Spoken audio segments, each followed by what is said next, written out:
So I was talking about 7 rules for outliers. We'll start off with rule number 1, removing the box. Now I'm not talking about those gigantic Amazon boxes that you get and you open it and there's one tiny pen that comes out. No.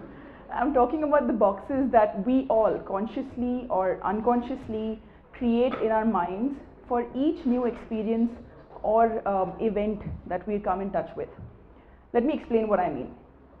You see a certain type of person wearing certain types of clothes, you put them in a box. You see a man who loves cooking or loves the color pink, put them in a box. We see somebody who enjoys, a girl who enjoys watching WWE or Game of Thrones, we put them in a box. So what are we doing here? We're stereotyping all of these different types of people. I'm a Marwadi. We're a community from Rajasthan, and a stereotype that's associated with us is, there's a box for us, right, which says early marriage, CA or BCom, and family business, right? There's a box for that. Now, I happen to be Marwadi too, and I'm a first generation entrepreneur. I'm an engineer, and in fact, I'm probably going to enter the Limca Book of World Records for being the oldest unmarried Marwadi woman. So I don't fit in this box. And thank you. So when you have these boxes for people and something or somebody doesn't fit into it, it makes you uncomfortable. You don't know what to do with that, with something new that's coming at you, because you can't box it. And that is where, let me tell you, try this as an experiment, remove the box. You will see that suddenly when you stop using this box system in your mind, you have this vast expanse of free-flowing thoughts and ideas which are ever expanding like the universe. And suddenly anything new that's coming your way, it'll surprise you how much your own ability to digest that information is. And I'll give you another quick thought here. So there's this beautiful line that I've read which says, the purpose of an argument or a debate should not be to prove one person right, one person wrong. It should not be to force your opinion on the other person. The purpose should be to expand the collective consciousness. And that's truly what is possible when your mind itself is limitless. So that's rule number 1, remove the box. Rule number 2, now there are certain types of enterprising people who not only create these boxes for themselves, but very generously they distribute it to all and sundry. So not only am I boxing my own thoughts, I'm making sure other people box these things too. Now I'll give you a quick example. So that's my cat. With cats, there's this stereotype that cats are selfish, especially dog lovers love propagating these things. Cats are selfish, they won't come to you if you call their name, they won't play with you. Now my cat, that's actually my arm, he sleeps next to me at night. He comes when I call his name, and in fact he plays with these little balls which make sound, and he picks them up in his mouth and gets them wherever he feels like playing. He's a cat and he does that. And that's an assumption, that's a stereotype that's being broken. When you think about rule number 2, which says, if it starts in the mind, it can end there too, right? Let me give you another example. So you see this image, it's a photo of some Osmania biscuits and Irani chai. For those of you who are not familiar, Irani chai is a very famous Hyderabadi tea, which you get in a lot of these hole-in-the-wall cafes around the city. So let me ask you a question with a quick show of hands. How many of you have been to one of these hole-in-the-wall joints in Old City and rest of it? I see like 2 female hands. Okay. Why is that? Now when I first came to Hyderabad, I'm a tea aficionado. I'm from Kolkata. We all love our cha and ta. So when I came here, I was told that women don't go to these Irani cafes. And I asked, they don't go or you can't go? And I was told it's the same thing. You can't go, you don't go. So I asked, why? Is there a sign outside which says dogs and women not allowed? Why can women not go?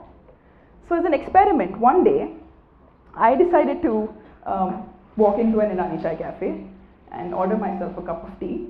I half expected somebody to come and tell me, madam, sorry, you were not allowed here, you can please leave.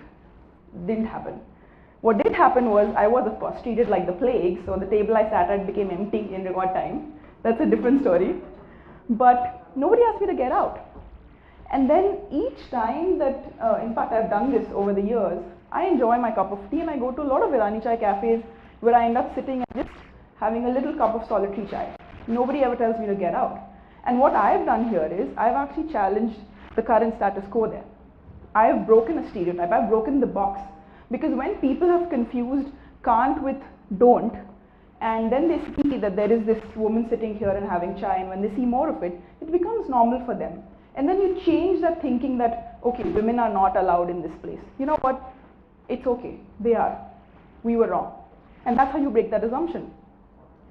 Another thing that you know, for example, you could hear, people would say if you're very angry, there's only one way to calm down. Take a deep breath, count to 10. Now, it may work for you, it may not. I decided that that's not something that works for me. So all I need to do is look at a photo of my cat, and that's enough, you know, and I'm happy, I calm down. That works for me, whatever works for you.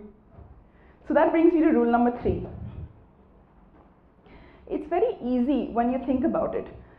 The one person who knows you the best, who knows all your deepest, darkest secrets, and you know, all of the embarrassing thoughts you ever had, all of the petty thoughts you had, that one person is you yourself.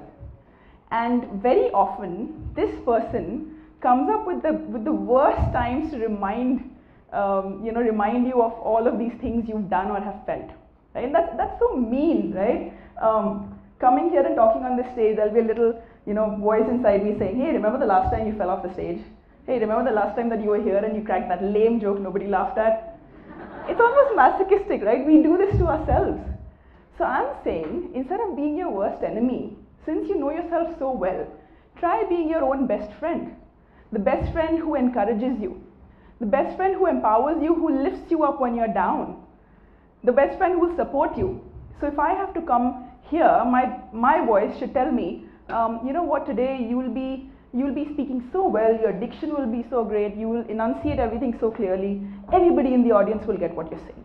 Or your jokes are going to make people fall off their chairs laughing. Right? Something nice that's coming up. So try this as an experiment. Try being your own best friend. Right? Not the mean person who uses those nasty secrets at the wrong times, but being the best friend that you can to yourself. That brings me to my 4th point. Once bitten, once shy.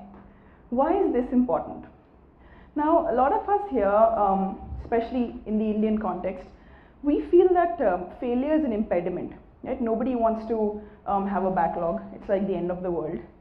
Nobody wants to get 1 mark less in an exam because mom's gonna make hell at home.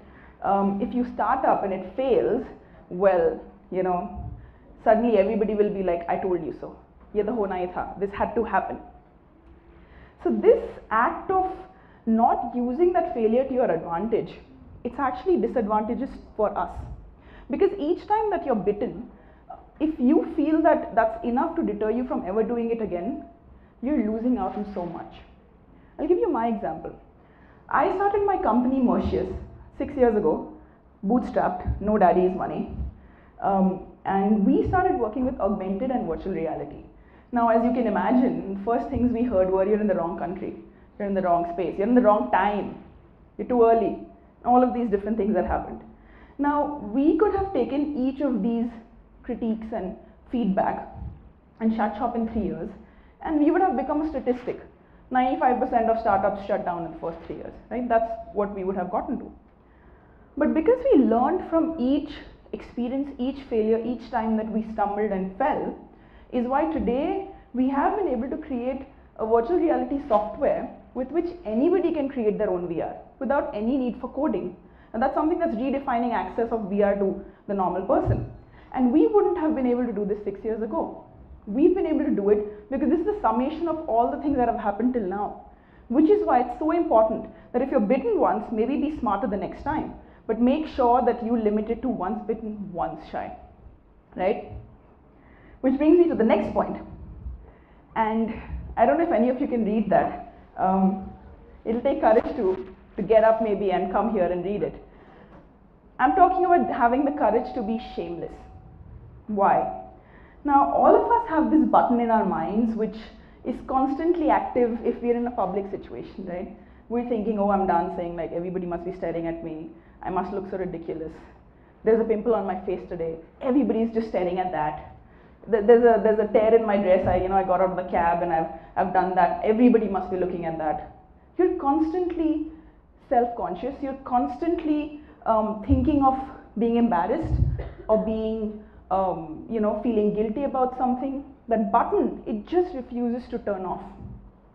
And the problem with that is sometimes, and I'm wondering, maybe with a show of hands you can tell me, how many of you have hesitated in asking for your own money back from a friend? Because you're like, well, everybody, right? Why? It's your money. Your friend's taken it. It's their responsibility to return it, right? Why are we hesitant about asking for it? Because we're thinking, they'll feel offended. They'll think I'm not being a friend enough. There's so many thoughts that come, right? Now, there's a simple thing that I would say here. I would say ask anyway. Because at the end of the day, if you ask, and if there's a no that comes in, you're back to the same spot that you anyways were at, right? You've not lost anything. There's nothing that you've lost. But if there's a yes, you could actually end up getting something which you wanted.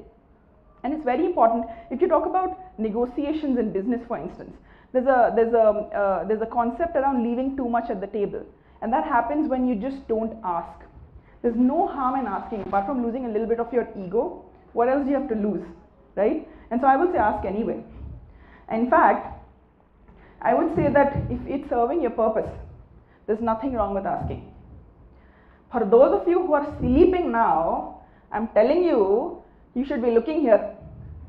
And I have no qualms with making complete ass of myself if it serves my purpose. And if that still doesn't work, I'm telling you, I'm going to start dancing right now, like right here. Everybody needs to look at me. It's not cool if you don't do that. You see what I did there? You need to make sure that if it serves your purpose, go ahead and put yourself out there. That brings me to my next point. Being powerful. Now, some of the people, I'm not sure why the images are not showing, but so there's a photo of Narendra Modi on the screen there, and and Donald Trump and Jack Ma. I'll define being powerful first. So the dictionary says being powerful means having great strength or great power, or having control and influence over people and events, or having an effect on people's thoughts and feelings. Now, with a show of hands, please answer. How many of you think that each of these three men on the screen right now have these effects on at least one person? The influence of their thoughts or feelings, at least one person. Everybody agrees? Great. So, going forward, do you think she's powerful with the same definition? Show of hands. Great. She has influence over at least one person, right? Now, by that same definition, all of you are powerful too. Because you totally, completely have influence over a single person's life. Your own. You're that someone, right? You have so much power over your own life, one life on this earth. We have the power today to be who we are and to become who we really want to be. They say that one of the true hells on earth is when you end up meeting the person you could have become. So what's stopping us from getting there? We are powerful. There's no point in waiting for someone else to come and say that to you. Who has your best interests at heart? You can say, boyfriend, girlfriend, mother, husband, father, dog, cat, okay. But they would still not have as much of your best interests at heart as you yourself would. So they say, if not you, then who? And so it's up to us to be able to achieve our true potential, looking inside, by feeling powerful because we are powerful. So in summary, the rules so far, we'll actually talk about this in a minute. So let me talk about the summary so far, right? The rules so far. Remove the box. If it starts in the mind, you can end it there, right? That's rule number 2, and that's very, very important, right? You're your own enemy. Be your best friend. It's important. Once bitten, once shy. Have the courage to be shameless. Be powerful. 6 so far, right? Now, last but not the least, we'll come to the 7th rule, which is stoking the fire. Stoking the fire in your belly. Now, I'm not talking about that fire. Nope. I'm not even talking about the kind of fire that makes you run to the bathroom. I'm talking about pran, your life energy, your life force. Picture it as this pot of fire which is burning, this magic fire, you know, those annoying birthday candles that we have to huff and puff at and they just do not go off. There's this fire that we are born with. It starts from the moment that we hit earth till the moment that we leave it. It's always burning. Even in your darkest times, it's still there. It might be down to embers, but it's still there. It's your core driving force. It's what gives rise to your passion, your perseverance, your ambitions. It's why you're alive, right? And if you think about it, in your darkest moments, even when the fire is low, you have it in your control to stoke that fire, to be able to use your power and get it to a merrily roaring point.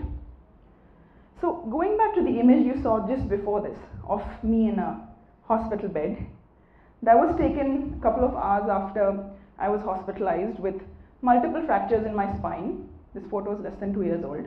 I had an accident, a road accident. I was between, the riverbed and a vehicle, and I fractured multiple vertebrae.